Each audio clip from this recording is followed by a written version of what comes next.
Welcome, thinkers, doers, and creatives. And well, my guest today is a creative and a half. We're talking about the CEO of Bridgewell Pro. Please welcome Bribiesca-Hedin. Yeah, that was pretty darn good. I was stressing out. I was sweating bullets. No. How are you doing today? I'm doing great. I'm so happy to be here. It's like a beautiful sunny day out here in Southern California. So we're good. Yeah, I had a little flash of that May, gray, June gloom. I was up this morning. I go, and then the sun Yeah. peeked out when it needed to be. But before we Yeah. get into everything going on, the most important question on the docket: how was your Halloween? Oh my gosh.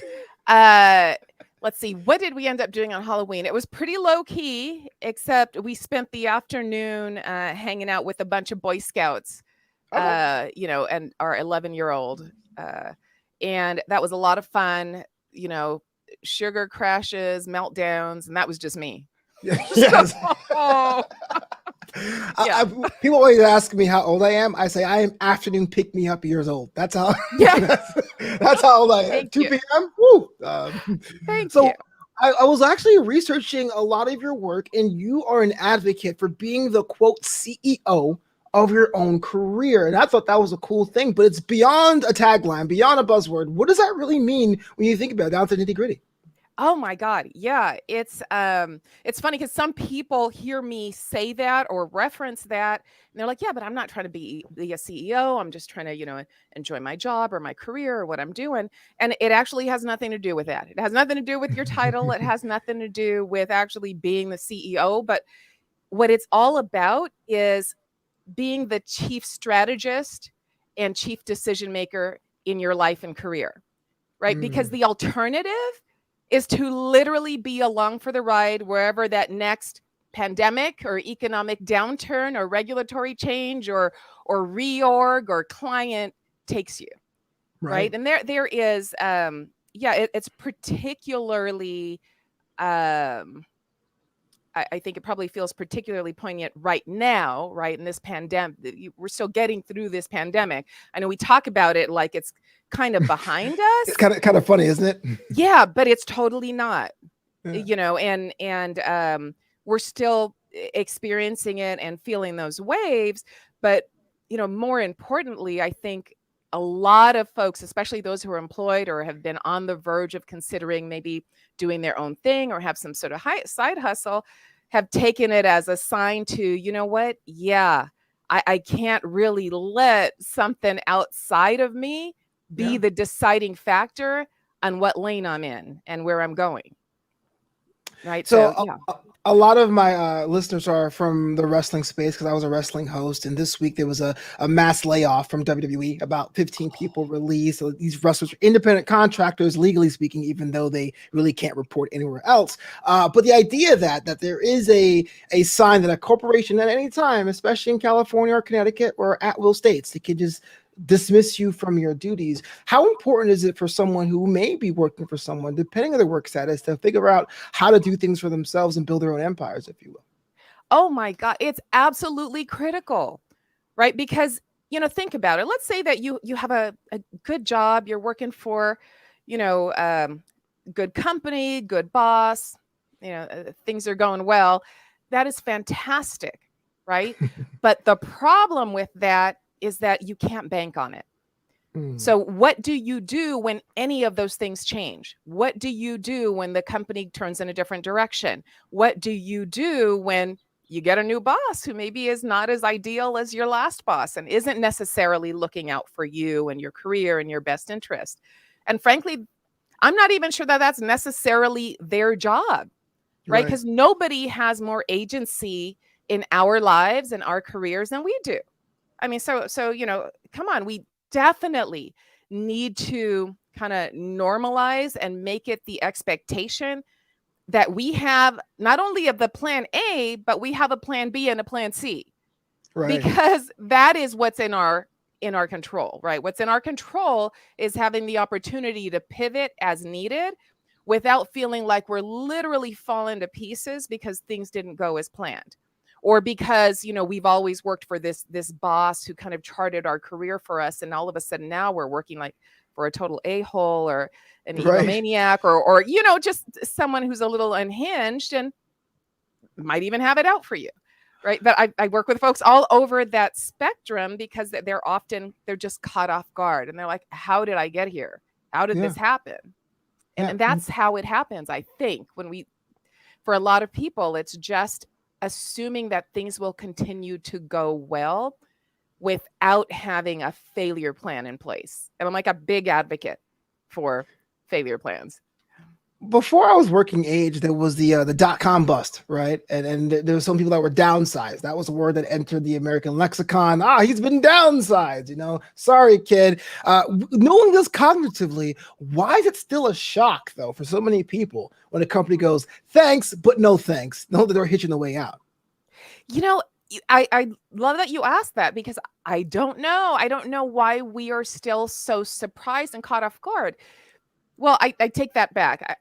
I have a suspicion, right? Because I like to talk to people about myths that actually are more harmful than helpful. And one of those career myths is that if I do a good job, I got it all covered. My career is going to continue to go up. My pay is going to go up. I'm awesome. But the fact of the matter is that you may be doing a good job, but not everybody is going to agree what a good job looks like. And not everyone's going to agree that they even want to acknowledge that you did a good job. So let's be honest, right? Not everybody is going to want to sing your praises or even see you rise. And I don't mean this as a gloom and doom. I don't mean that people are like looking to get us or anything like that. But there's this tremendous hope and expectation that I'm going to work really hard and things are going to go according to plan. But we know, I'm a, welfare immigrant kid that came to the US when we were 2 from Cuba. My mom didn't speak English, went to the swap meet with her every weekend. She worked her butt off. She wasn't able to amass any wealth, but it wasn't for lack of working it in every way possible and being an absolutely amazing mom, because she did all of the right things, but didn't see the results she was hoping for. Right. But a lot of that was just that, again, that expectation that if I work really hard, everything's going to work out. I got to tell you, that's just not always how it goes. Right. Obviously have that work ethic. We should always be trying to knock it out of the park. But, the fact of the matter is, who needs to believe you did a good job?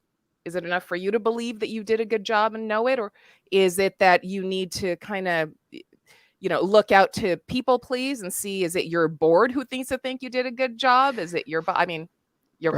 Who? Right.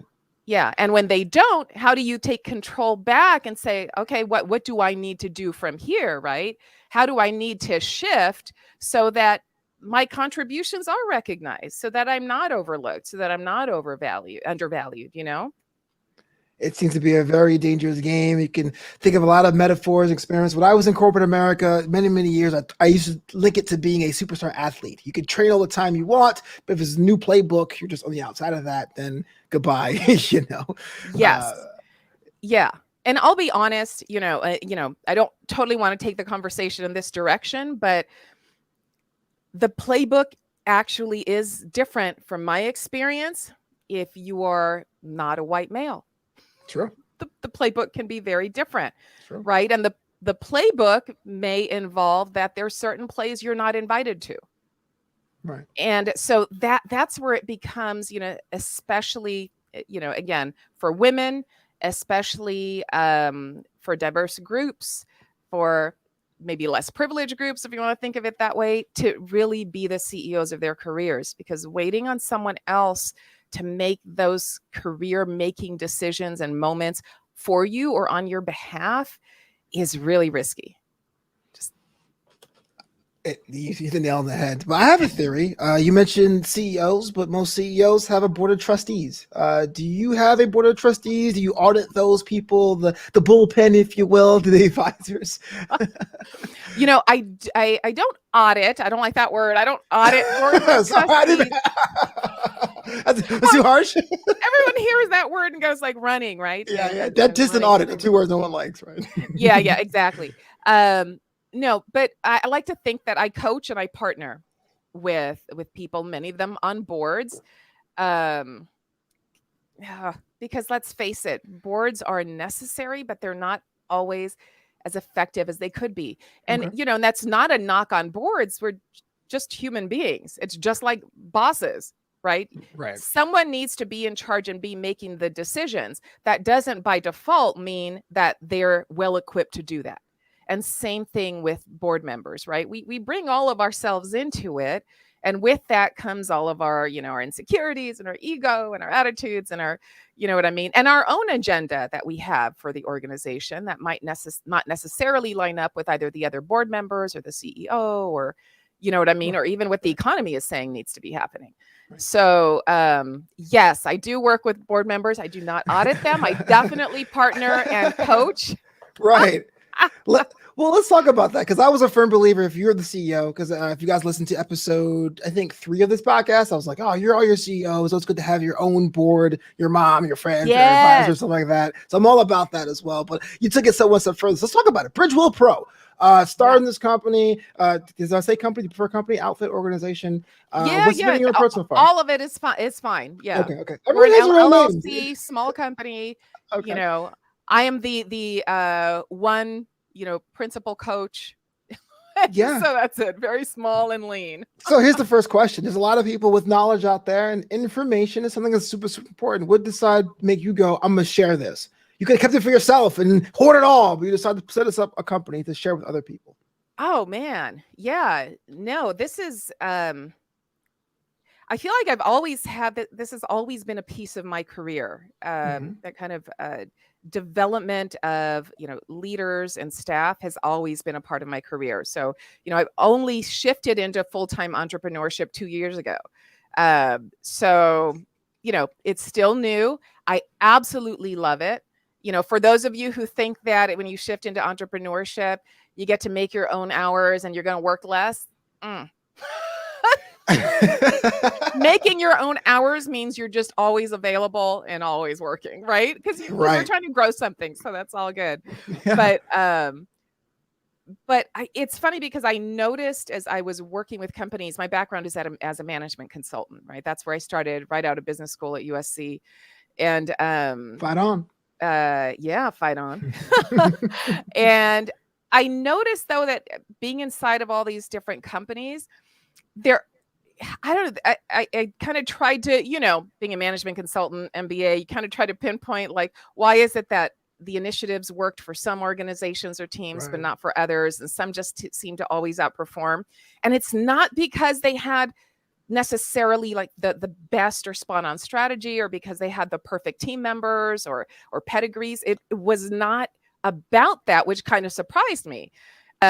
But what I found that consistent thread is for those who tended to be at the front is they always thought they could figure it out. Right. They're like, I don't know what's coming. I'm not even going to tell you that I know what's coming. But whatever it is, I can figure it out. So there's something about that believing that they got what it takes to make that change happen that I attribute, the success I see out there. And so that kind of just amplified my interest in understanding, so what is going on here? And that's when I started studying leadership and just, human development, because how we make decisions is how we create our lives. But sometimes we don't stop to think about how we make decisions, right? Yes. So we might make decisions thinking we're not actually, causing the matter. Like we're not the ones actually moving the needle, when in fact we are, right? Or we might make decisions from this place of risk aversion and thinking, well, I want to do the safest thing. So I'm going to keep my head down and I'm just going to work. I'm going to do a good job. I'm going to bide my time, but more and more people realize that that doesn't get them the outcome they were hoping for, right? That's not it. That's not what makes a great career. In fact, what makes a great career and that great working experience is being willing to go outside of that safety zone and make those decisions from a place of, what could this be? What could I do? What might this look like, right? Which by default means it's not going to be the status quo.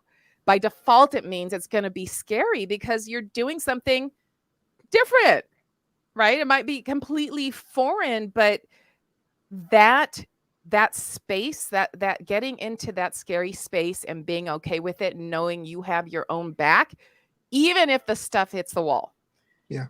is what I find is the most critical to actually having success, whether it's, as an entrepreneur, whether it's as a community leader, whether it's as a as a corporate leader. Sure. Whatever the case is, it's knowing that you have your own back and that kind of everything is figure outable approach to you. So anyway, all that was a super long-winded way of saying that that's kind of what brought me there, because I kind of hit the wall and had my own struggles when things didn't look the way I wanted them to look, and Sure. I'm, pretty ambitious, probably like a lot of folks listening right now, and, plans about how I expect things to look.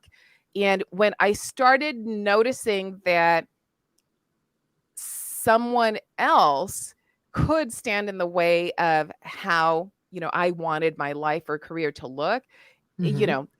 it was really time to kind of pull all that more strategic management consulting approach into a leadership approach. And that literally changed everything, It's like right? old Because it school was no Kanye. longer anybody else's fault. Mhm. Now it was all my role, my responsibility, and I got to make this happen. But it didn't happen overnight. And so I thought, okay, well, how can I pull this into my coaching to help people kind of have their own backs, right? And be willing to drive towards what they want versus push away from what they fear. Because when we don't think about how we make decisions, most of our decisions are made from that other one, from pushing away against, what Right. we fear, what we're afraid of, or what our ego says, or what the neighbors will say, or what the spouse will say, or, my friends, all that stuff. You hit the nail on the head. I was gonna say, like, you like Kanye, old school Kanye. You take all the good beats for yourself and to make sure the album is hot. Well, I was in corporate America for a long time, and my last, I'll say, decent job was in 2017. I had one after that. I don't really count that. It's more like an epilogue. Anyway, my side hustle became my real job because I worked for the company was kind of big. But the CEO had like this megalomaniac kind of thing. Like, he was on the walls. Everyone was saying he's such a great CEO all the time. It was really not my vibe, but they let me go. And my side job, my side hustle was I used to DJ weddings. And that quickly became my main hustle. So in Thanksgiving of 2017, I started a whole new website. I became DJ Flobito, which you can still book today if you listen to this in Southern California. And I'm doing this. Yeah, I got to put the plug in there. Here's my question. I'm getting to my question. The month afterwards, I had basically one speaker and one deck, and I booked a wedding for that May. Not having the gear, not having the insurance, but my job was to figure that out before that wedding. Has there been a situation for you where you got that client? It was like, we have this. And you're like, I'm not really sure if I can do that, but yes, I will do that. I will make that happen. Yes. And honestly, and it's not about, because it's not really about being in a hustle or anything like that, or, because that'll drive you crazy. Mhm. But definitely being able to stay nimble, so even right now, people will book me for speaking engagements, and I give them this set of topics that I primarily speak on that require very little preparation, on my part. But sometimes they'll come up with something very specific, Yeah. very, very unique, for their group. And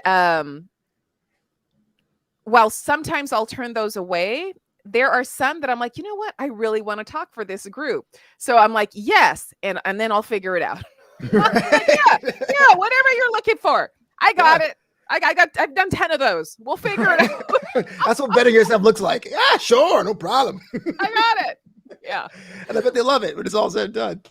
Yeah. I mean, and the reality is, probably like you, I put my heart into it, right? I mean, Sure. I love this stuff, and I love teaching probably almost as much as I love learning. So they kind of go hand in hand for me. So if it's something completely new or foreign, I get to dive in, I get to learn, I get to be in this new domain that I wasn't in before, and just show up, and hopefully share some wisdom, right? Because they're hiring me not necessarily, the expert in that specific domain. So it's okay. I'm bringing myself, I'm bringing my approach, my leadership, my wisdom into it. And that's always fun. But yes, definitely.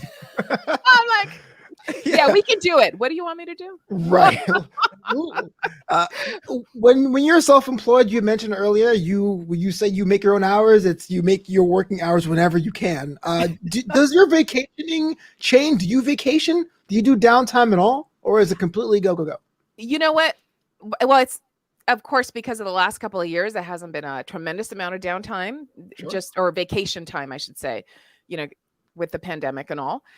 But we actually did, my husband and my youngest son, I have 3 kids, right? And the youngest is 11, and we took a road trip up California, and we were out for like 10 days. We actually went up to Oakland for Juneteenth just because my husband thought it'd be cool to be up there. And we just had like such a great time. We went up to, Oakland and San Francisco. We were in Monterey. I think we stayed in, where else did we stay? We stayed in another couple of little cities as well along the way. But I actually took client calls during that time because I had coaching scheduled, my leadership of coaching clients, and I went ahead and took them. I was able to take them from the Airbnbs or from the hotels. I'm like, okay, we got this. We make it all work. So I do love that. I mean, that is amazing that for the most part, unless I have a live speaking engagement or something like that, which hasn't been happening, I can work from anywhere.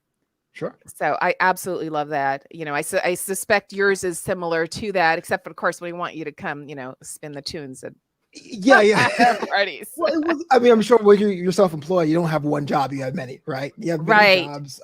What I thought was kind of cool, I've discovered for myself, because I try to read about wellness and getting yourself there, because you don't want to bring yourself out, because if you bring yourself out, you'll hit your boss, and since you're self-employed, you'll hit your boss, right? But the idea for me is that I've learned, not say if I learned, but I've appreciated being able to have the battery still charged while working. If I'm in San Francisco this summer, like I was, first time I went out there, went to a Giants game, and I sent off a quote to a client. Yes, I've worked, but I'm still at a baseball game, enjoying my day. So like, I thought that was kind of a cool thing I discovered about myself and my whole working strategy. I didn't know how it was for everyone else. I don't know if it was for you, but it's something very similar. You're okay with taking client calls on vacation. Nothing seems to fall off the wheels of the wagon. No.